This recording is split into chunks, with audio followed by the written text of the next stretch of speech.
मैथिली दुल्हन। इसके मनमोहक गीत जरूर सुने। यदि अच्छा लगा तो चैनल सब्सक्राइब जरूर करें।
बिगो पर छौरी गे यार खोजै छै, व्हाट्सएप आ फेसबुक पर मैसेज करै छै, मैसेज करै छै, मैसेज करै छै। बिगो पर छौरी गे यार खोजै छै, व्हाट्सएप आ फेसबुक पर मैसेज करै छै।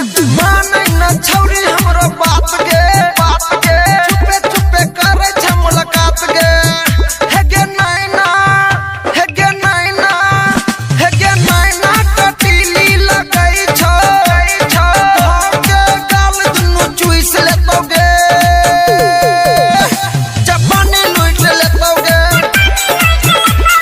छौरा चुइस लेतौ गे, जवानी लूट लेतौ गे, छौरा चुइस लेतौ गे।